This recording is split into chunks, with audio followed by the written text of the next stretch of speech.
I propose to, oh, by the way, any specific questions to, yeah, question. Yes. I think the centrifuges that you showed. Is there a mic? Can you? Yes, Dr. Aranch. The centrifuges you showed in the photograph are supercritical maraging steel centrifuges. The one with the president. It cannot be, no, I will tell you why. It cannot be the carbon composite one because of the fact that the cooling channels are all maintained on the round on this one through. And also the reflection and the light reflection of a composite one is vastly different. No. And the second one, the other question is, if I remember right, implosion in the case of very highly enriched uranium, the design is different from that of plutonium. I shall remain at that. I don't want to talk more. Would you like to clarify the point about the fact that you were showing the cover of that thing and not the insides of it? Yeah, I think the rotor is inside this vacuum chamber. This is a vacuum chamber. Yes. Of course, you may have a point there that it has these cooling coils around, and maybe the cooling coils are not required for carbon composites. I'm not sure about that. Any other questions?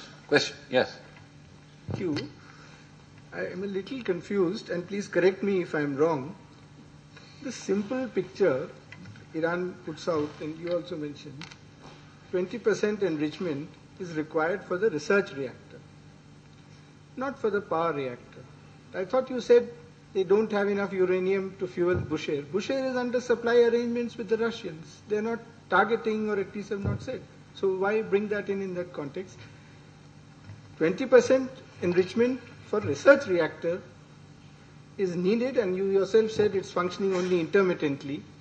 They don't have an assured supply source, and in any case, it's a matter of choice whether you want to import or make your own. So does anything, I am not very sure if you said something which contradicts that simple picture that is what we have taken on the basis of Iranian justifications to prevail. I thought you said that they don't have enough uranium to manufacture for Bushehr, fuel for Bushehr. They don't need to, no? They only need to focus on the research reactor fuel, which is what involves highly enriched uranium and which they may not get. It seems to me the contradiction is actually in the various statements being made by Iran.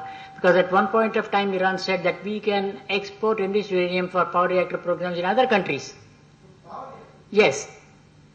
What you say is correct, that 20% is probably for the research reactor, right? And even higher levels of enrichment could be for irradiation in this research reactor to produce isotopes. But they did make this claim. So the contradiction actually comes from the statements that are being made in Iran at various points of time. Not in your mind. Santana.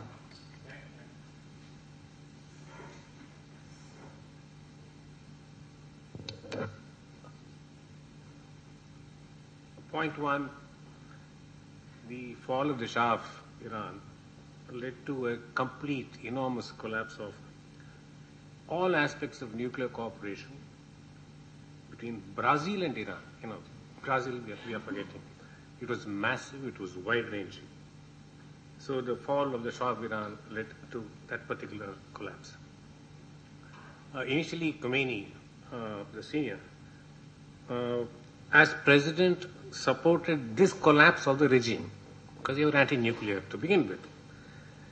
And in the process, Iran lost forever the support they could get from Brazil.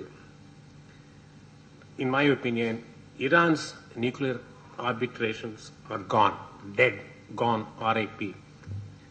Thanks to RIP, I stands for Israel. Some help may come from Russia through the two reactors, Bushehr 1 and Bushehr 2, but these are likely to be under full safeguards, so no difficulty at all. Nuclear manpower, major problem. Whatever manpower they had trained in Europe as well as USA, these souls have departed, so there's an enormous manpower difficulty. A.Q. Khan tried his overtures, they have failed. but I would like to add up with one sentence. This threat of Iran is kept alive by the Israeli lobby. Thank you. That was a comment. Thank you, Santi.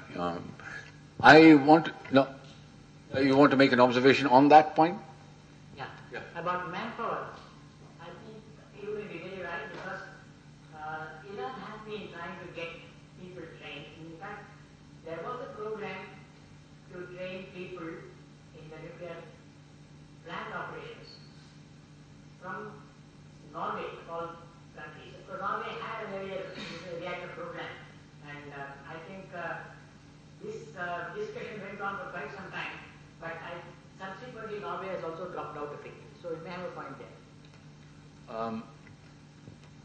There are three people. Okay, any more questions with regard to the presentation that was made by L.V. Krishna? Only question.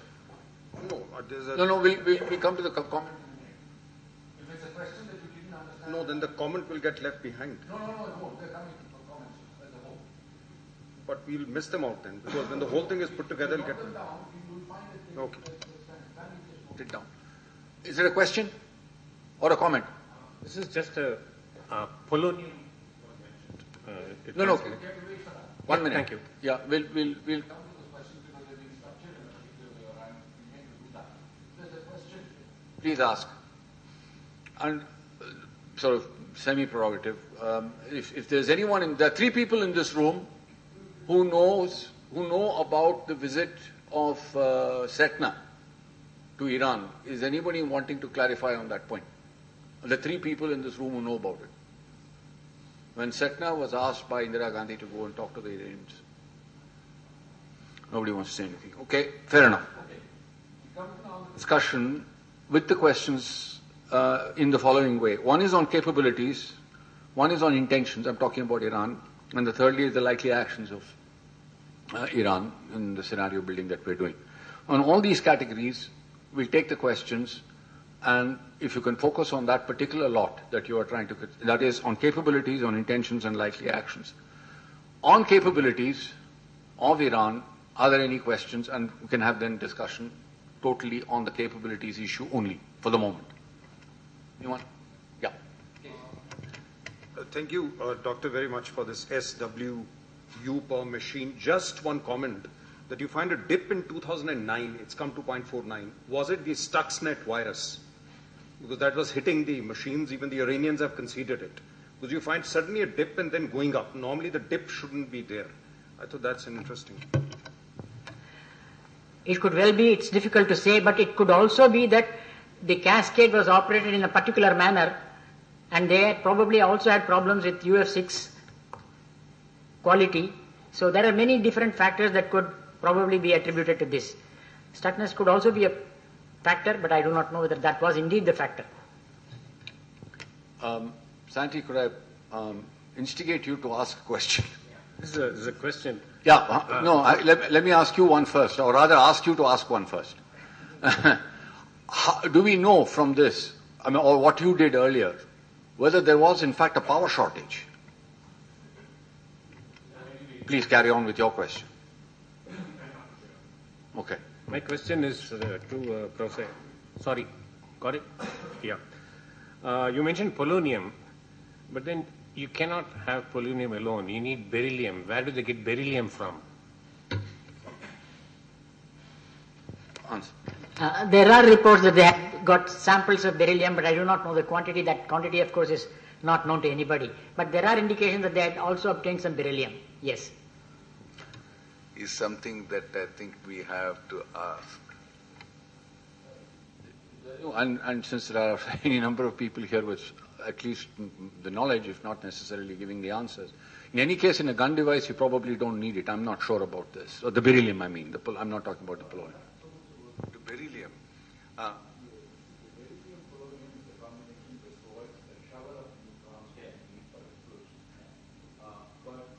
This is definitely needed in the case of plutonium because it doesn't have the required shower. But in the case of uranium, I doubt whether polonium was needed for this, but I am not sure. One wanted to be doubly sure, perhaps.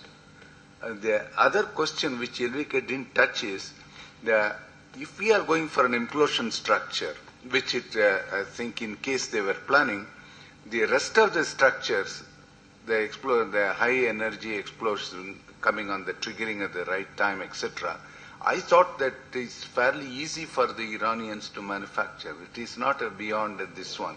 In that case, the critical element would be only availability of U-235 and the required amount. But the rest of things, if they think that the Iranians can't do that, it's wrong. They can do that fairly effortlessly. Is there anyone who wants to say anything at all about gun devices for a first test with the enrichment levels that are presumed to have been reached in the quantities that are presumed to have been reached? Santi. If it is weapons-grade plutonium, where I'll start with plutonium. The question was on uranium. You want to answer his question? If you have plutonium-240 less than 15% or 20%, you can do without it. But in the case of a classical uranium device, you don't need that. Okay, so in a classical gun-type uranium device, you wouldn't need that, right? Both sides. The gun device has been abandoned all over the world. No, for the purposes of demonstration only. For them. For the purposes of political demonstration by the Iranians only, not for any other purpose. A gun device doesn't, in any case, the first one wasn't tested. The very first one, which was dropped, wasn't tested. I think the Iranian capability is higher than estimated. Okay. Iranian capability higher than estimated. Anybody else make a comment on that? Yeah. I think from what we know, it is most likely that the Iranian program is based on the implosion device rather than the gun device.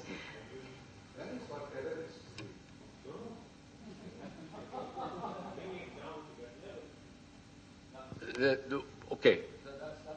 An important point that the Iranians would be going for. All right. Is there anyone on the capabilities question? We're still on the capabilities issue. We'll get down to the next one immediately after. Capabilities, physics, technology, polonium. Okay, done. Let's now get down to intentions. Anyone want to talk about or ask questions with regard to Iranian intentions, which gets to the larger issue? Yeah, please.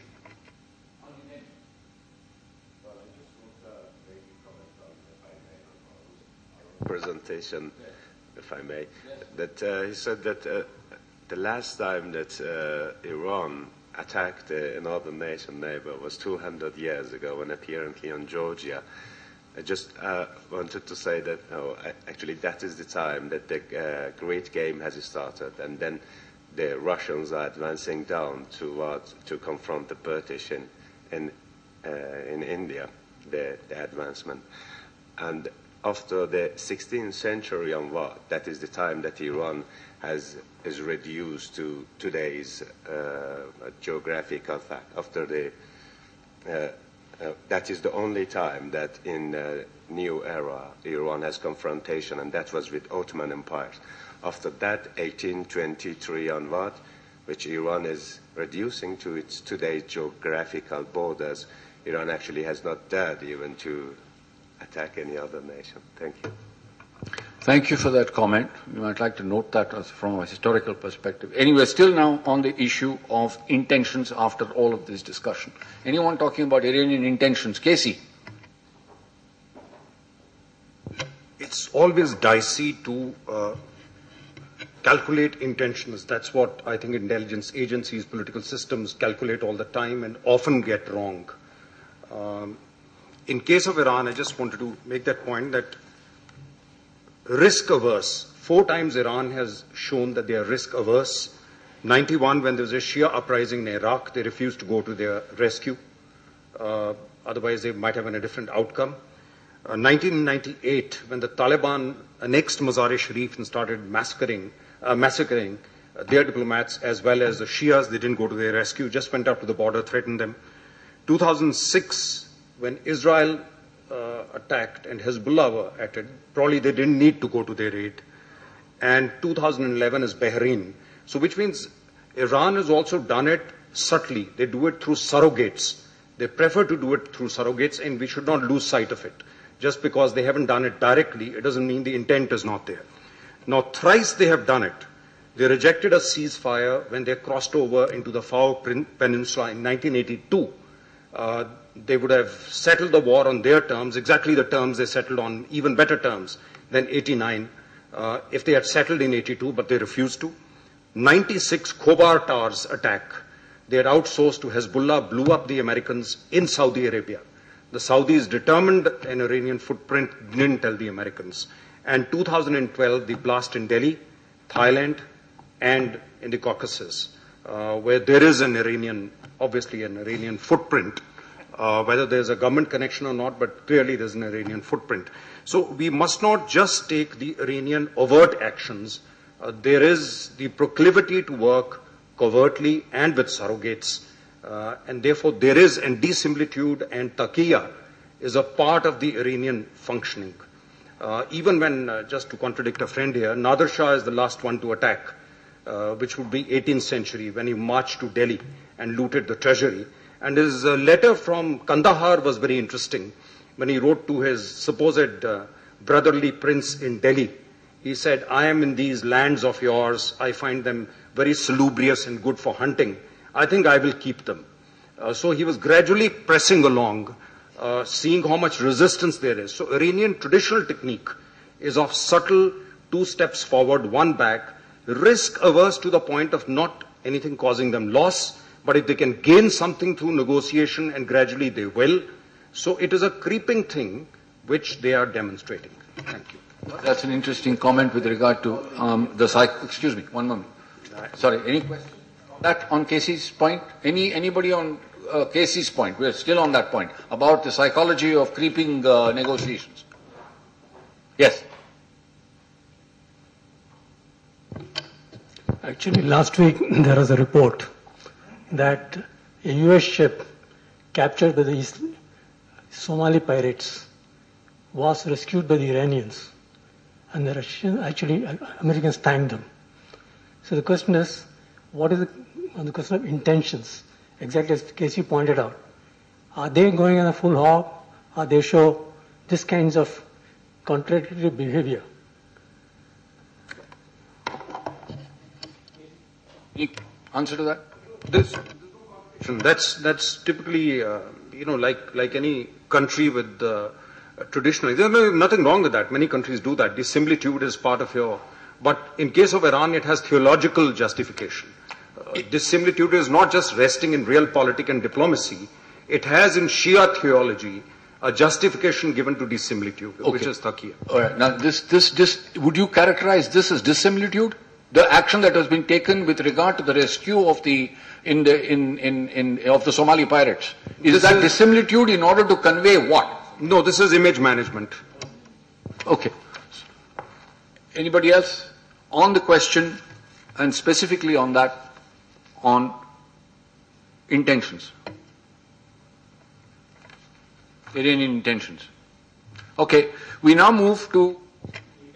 Sorry. Carry on, please. There's a very strong perception in West Asia that the nuclear asymmetry between Israel and the rest of the West Asian states is very high, very acute, and has to be eliminated. How they proceed to do it will be through ways devious and non-devious, but the thrust is still there. One way would be to denuclearize partly, if not fully, Israel's nuclear capability. Okay, inshallah, bless apart. So given this particular intention, if not today, if not tomorrow, they will catch up. Who will catch up what? Can you clarify that? Okay. Anyone on intentions? Or on a comment on, yes? No, I have nothing to say, but I was hoping we'd hear something from our Iranian friend on this question, where you read so much in the international media, motivated of course, the kinds of activities that have been attributed, and not just, media comes from like IAEA report and so on. Surely you would like to tell us something on these things? Well, when it comes from my presentation, I hope there of the right after my presentation, you can pose your question. I will be in your service. Good, thank you. If that completes intentions, we go on to the last one before lunch. Likely actions, both on the side of all actors which have been mentioned here. What are those likely actions on the basis of the capabilities that and intentions that we've talked about right now? Anybody who wants to talk about likely actions on the side of Iran, US, etc., Israel, and so on. Yeah, Casey. No, I'm asking, is there anyone who wants to make a comment now, not make a presentation, on what has been heard so far and any conclusions with regard to likely actions? Of course, that there'll be a huge discussion. Yes.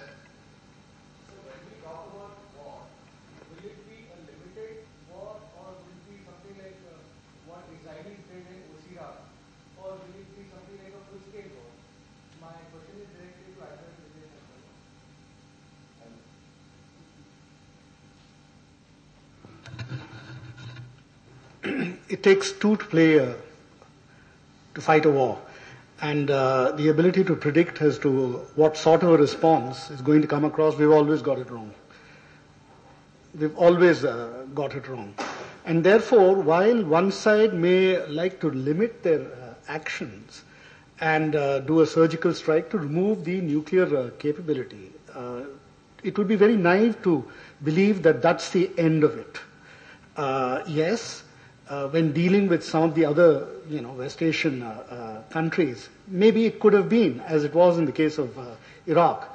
But we've always taken the stand that Iran is not like the other West Asian countries. And I couldn't help underscoring this weapon of despair. You may actually see a spurt in terrorist activities if such footprint. Now, if that happens, then the war is not limited. It's like saying that, Afghanistan is a limited war, but the threat of carrying that action into every country in the world just enlarged. So to that extent, these differentiations don't make too much sense. After all, limited war and unlimited war were ideas, again Clausewitz's ideas, where he said that here is annihilation or nothing, that was unlimited. While limited was, you could limit it because your aims are limited. But the aims on both sides are very different. Casey? Just for your knowledge, March 19 there was a war game. It's called Internal Look, which US conducted. Probably you Google it, you'll get it. Internal Look, which did a scenario where they said whether Israel starts it or US starts it, US will get sucked in. And their estimate is that Israel by itself, if it attacks with its capability, though there was a think tanker from Israel the other day in Delhi, and he said Israel's capability is underestimated. But American estimate is that they can delay the program by 1 year. You cannot eliminate knowledge. You can eliminate physical facilities which can be rebuilt, and there might be a portion which is not known. And it's not a single Osirak, it's multi-featured, as we have seen, and there are many facilities, and there may be duplicates. That is part of Iranian ability to function. US, they said, if it goes after them, can delay it by 2 years unless they nuke them, which they obviously can't. So in terms of conventional attack, this is what this particular exercise did. Brzezinski, in a book, recent book called Strategic Vision, he talks of the constraints. He said, what is it that can precipitate US decline? Decline there is at the moment, but what can precipitate it? And he puts 3 factors, and one of them is another destructive war. So basically, US thinkers don't want a war.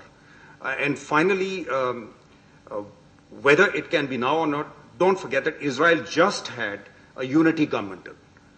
So they have, he's closed ranks with his opponents.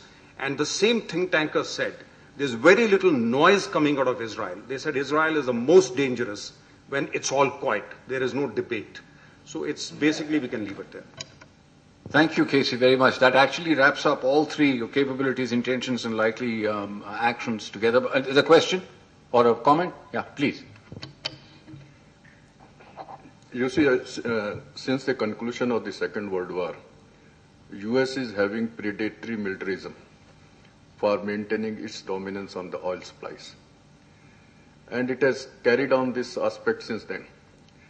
We have seen various speakers have said about their experience in Afghanistan, their onslaught on Iraq, and perhaps the template that people are thinking about is being prepared on the Iraqi scenario. That all these excuses are being invented, that they are developing nuclear bombs, etc., and ultimate aim of attacking Iran to maintain this oil supremacy. Now, that was in 2003, Iraq template. Now we are in 2012, where the hunger for oil is increasing day by day, and there is a competition from China and Soviet Union, and Russia, I would say. Now, there is a scenario as on today that there is a reduction in 2% of the extraction per annum, whereas the need is increasing by 3%. That means there is going to be overall shortage of oil at the rate of 5% in the succeeding years. And the requirement of all the countries is increasing, and there is an outreach from China, even from India, even from Russia, to go to far lands to negotiate for oils. Now, in such a scenario, all these powers, Russia particularly and China, they are also nuclear powers. Now, if America extends its imperialistic designs, as it has been doing for the last 50, 60 years, history tells us that ultimately all the imperialist army have got certain limitations, and if they extend beyond a particular stress point, then the collapse takes place. Now, with the scenario that is developing here, now the reason for this deterrence will come from these two countries, that is China and Russia, because they will not leave that supremacy should entirely pass on to US, otherwise their own economic development will come to a standstill. Now, for this purpose, that is why I somehow feel that these negotiations which are taking place, and they have been extended to 18th June on this onwards, there are two-pronged policy being adopted. One is to keep on extending around the table so that people can be weathered down, beaten down by the negotiations and international pressure. And the US, the Russia and China will not come in direct confrontation, unlikely to come. And so is America is not likely to come in direct confrontation with these two countries. So there will be continuous, prolonged roundtable discussions rather than the immediate shooting out war. Though the proxy war has, the covert actions have started, the people are being sabotaged, there is cyber war, there is all sorts of these things. But ultimately shooting war may not be a distant, may be a distant possibility only. Thank you. Thank you, Sultana. Casey, any comment you want to make on that? You see, I think it's a little different. Estimates are because of shale gas in US, their dependence on imported oil is diminishing. In fact, rapidly diminishing as far as the Gulf is concerned. Some estimates are that by 2020, they would not need to import oil, and definitely not from the Gulf. So they'll wean themselves away from Gulf in the next 4 or 5 years. Secondly, Russia has a reverse argument. Russia would not want peace in the area because the oil prices dropped. And that is the single commodity keeping Russia afloat. It's still an oil and gas-based economy. So they want to stoke it because any peace, oil price coming down, brings the Iranian, oil is down to $50 a barrel, the Saudi ruling family, the Iranian Islamic regime, and Putin's government are all vulnerable to oil at 50. So they are contrary trends. There's no single trend. There are contrary trends taking place.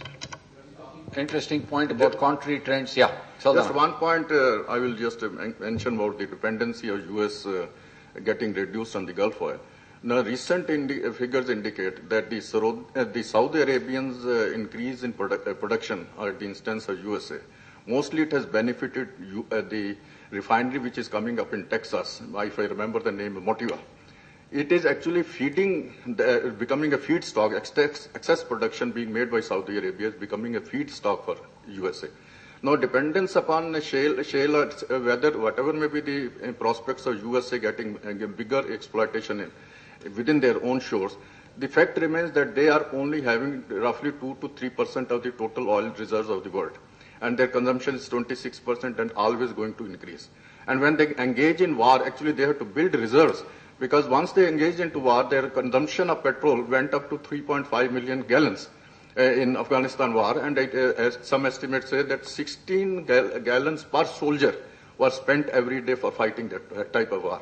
Now, if they don't build up exact reserve or continue to maintain the dominance, they will actually be shortchanging their own air force, which is the biggest consumers of USA.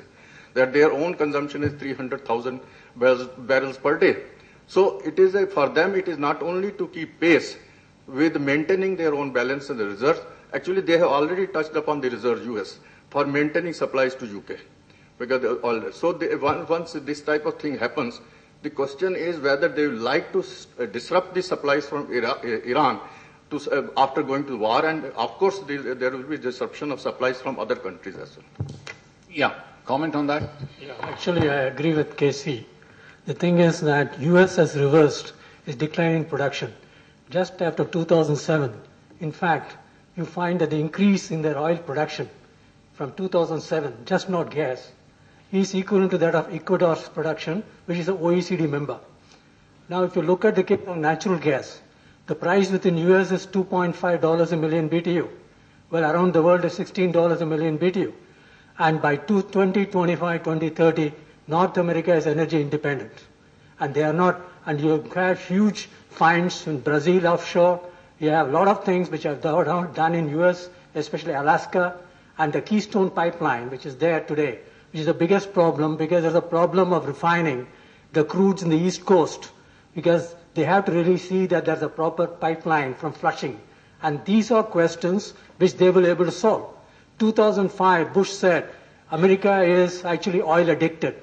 Today you find that they are on a path to energy independence. And that's the point which you have to note. And they have lost least stakes with respect to hydrocarbon potential in the Gulf or with Iran or whatever be the case. So this is the scenario which you have to take, because all of us are taking this based on pre-2007 figures. Can I, on that particular point, does that enhance the likelihood of, in fact, a clobbering of Iran? Because if they are less and less dependent, they wouldn't give a damn about what other people are dependent on. This is where I go with KC. What would be your particular assessment? This is where I will go with KC, because high oil prices are the ones which keep these regimes in Russia, in Iran, as well as in these countries, Saudi Arabia, to go on. Unless you have the high prices, their economies will collapse. And that's the question we'll have to really debate here, rather than the question of only the US being acting. Second question, we talk about, the China, and India is buckling to the sanctions. It's not so. You look at the China, they have cut down their dependence of Iranian oil by 50%. So if you look at from that point of view, surely we'll have to see that there is a thing which globally, there is a way of getting Iran isolated, but we have to see exactly how it affects us, because we are more vulnerable. That last point taken, but on the question, if I may ask Casey this, what is your assessment that as a result of the semi-independence or the moving towards independence or moving towards less dependence on Iranian oil by other countries, and in particular the United States, through all this, what we've just heard, is the likelihood of a war being conducted on the present regime on Iran higher or lower? Well, we'll discuss it in detail tomorrow. I mean, you can build an argument either way. We'll have to look at the reasons rather than. It's very difficult to come to a conclusion, and sometimes things happen accidentally. All right. It's not because. Okay, point taken. We'll wait until tomorrow. Yeah. Just that one of my slides mentioned this, that the object of weaning oneself away from Iranian oil is twofold. One is a consequence. But the first is to take prophylactic action. I don't want to find myself in a situation where I'm not exactly starved, but certainly my energy supplies are disrupted. Now you can see, why is it that Iraq production and Libyan production has gone to EU? I mean, it's pretty straightforward. The equation there is pretty clear. Whatever the EU is getting from Iran is being substituted. Now you may say it's prophylactic. You may say now we are squeezing Iran. I think both are happening. One, a consequence, but the first act is prophylactic. Thank you. Fortunately. Please. See, Iran's relevance to U.S. Approaches to the whole area is not just oil-based. It's at the moment what's happening between the Shia Crescent and the Sunni Crescent and Arab Spring. And that is why U.S. for the first time sacrificed a close ally, Mubarak, which the Saudis could never understand. Obama let it happen. It's the first time in the history you let a close ally go to the street or sacrificed at the altar of the street.